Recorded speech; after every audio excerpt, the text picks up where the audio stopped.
যদি টমটম অটোরিক্সা আমাদের বিরুদ্ধে অবস্থান করতে চায়, সিলেটের একটি গাড়িও চলতে দিব না, সিলেট অচল করে ফেলবো। টমটম অটোরিক্সা বন্ধ করার লাগি যা কিছু করা লাগে আমাদের পক্ষ থেকে সহযোগিতা করব। টমটমের নেতৃত্ব দিতেছেন, জানেন না আমরা কি, আমাদের সাথে লাগবেন। আমরা কলা গাছ নয়, আমরা মান্দারের গাছ। আমাদের সাথে গসা খাইলে শরীর চিলে যাবে।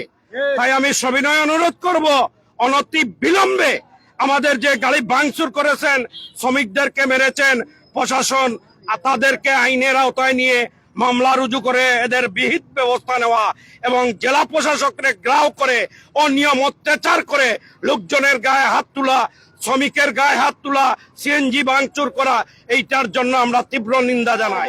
রাজনৈতিক নেতৃবৃন্দের পক্ষ থেকে সহযোগিতা করব। সিলেটের অশৃঙ্খল যানজট আমরা দেখতে চাই না। আপনি টমটম নিয়ে বৈধভাবে আসেন, রাজপথে বৈধভাবে চলেন, আমরা ট্যাক্স দেই সরকারকে। তাই আজান পড়ে গেছে, আমরা প্রশাসনকে এবং রাজনৈতিক নেতৃবৃন্দকে অনুরোধ করি, আমরা ন্যায় থাকলে আমাদের সাথে থেকে আমাদেরকে সহযোগিতা করেন।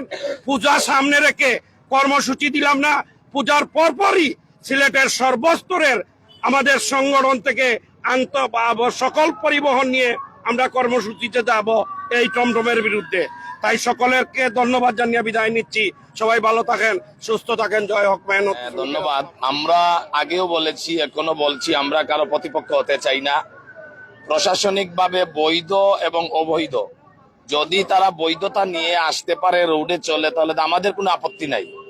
তাদেরকে যদি অবৈধভাবে সরকার সিলেট তনে বা প্রশাসনের নেতৃবৃন্দরা সিলেট থেকে যদি তারা বন্ধ করে, তাহলে তো এটার জন্য আমরা কিছু না। এটা অবৈধ যানবাহন সিলেটে চলবে না।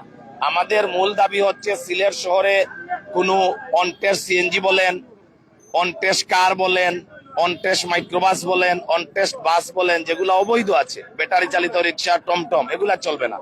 আমরা এই সিলেটকে সুন্দর চাই, সুশৃঙ্খল একটি সিলেট চাই, যানজট মুক্ত একটি সিলেট চাই।